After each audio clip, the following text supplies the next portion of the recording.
Hello, folks. I thought I'd come on and have a little word with you because people have been asking me about sight reading. As you know, we use sight reading in the workshops quite a lot. I also ask people to use their sight reading when we're preparing scripts for audio and in audio reading. And other people have been asking me, well, what exactly do I mean? I think one of the explanations I need to give, first of all, is what I don't mean. So I'll take an example from a play, The Editing Process by Meredith Oakes. Right, this is what a lot of people think sight reading is, but I'll explain afterwards why it's not.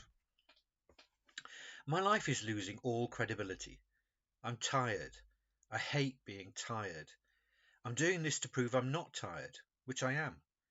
As for my work, the owner is a man who has fads. This publishing company's a fad. He made his money in sunbeds, but now he's more interested in the leisure market. Last year his fad was management training, and he sent me off for a week's survival in Scotland. 24 middle management hay fever sufferers abseiling down a Scottish cliff, holding a rope in one hand, clutching an inhaler in the other, gasping like fish. Right, that is fluent reading. Yes, you are reading at sight, but that's not acting. And acting has to be involved in the sight reading. Just being fluent and being plausible is not enough.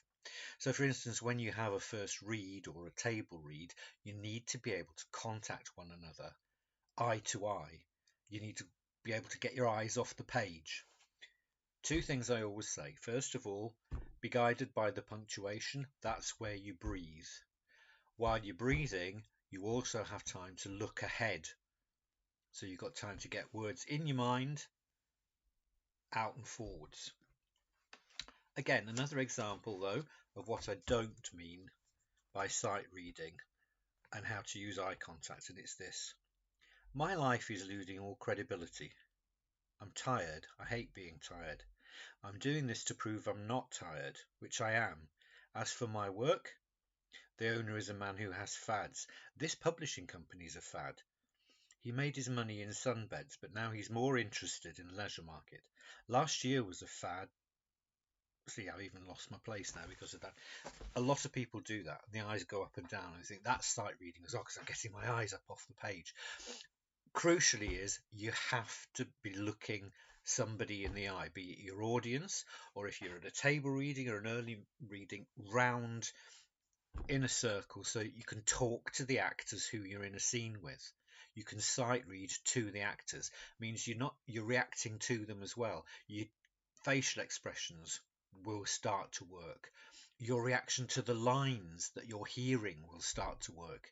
If your head's just stuck down in a book and you're in a line just reading out to one another, you're doing the very basic. But if you're in rehearsal, sorry, I wobbled my camera there, didn't I?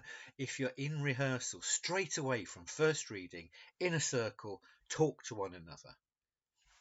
Okay, so that's me gabbing about that. Now I'll show you an example of what sight reading should look like.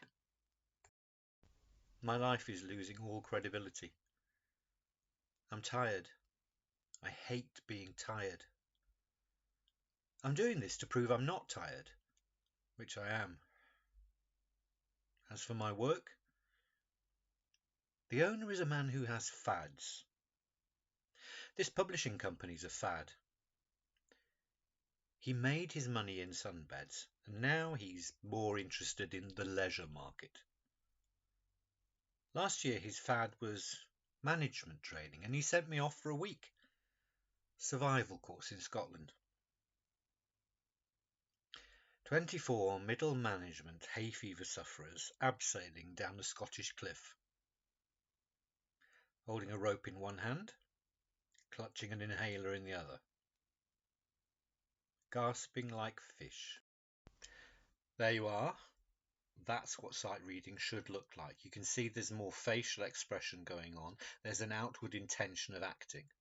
Now, I've often had people say to me, and people I dare say will say it in the future, oh, but it's only professionals that need that. No, any actors need that ability. It gives you a head start in rehearsals.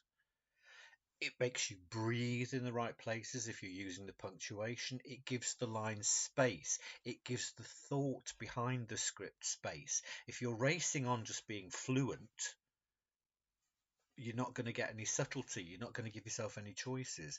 Use sight reading, eye contact, thereby contacting with your mind and your thoughts as well, the other people, to start working on the acting straight away before you even get up and move into the space. Same when you're exploring a piece. You know, all right, if you're on your own reading a new script, you no need to read out loud or sight read. But when you're trying out your own lines, excuse me, do sight read it. Sight read it to the wall if you need to be. Sight read it to a pet, especially dogs that always look at you mystified. But give yourself a focus and sight read it, because you start exploring the options for speaking the line. You don't just get something fixed then. Yes, it takes practice. You have to practice doing it. It doesn't come overnight, but it's like riding a bike. Once you've got it, you don't forget how to do it. But you've got to put in some time to do it. But the benefits in your acting later on, in getting on with production and rehearsals, are enormous.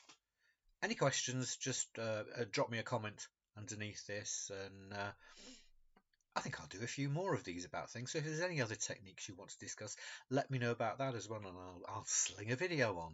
See you soon.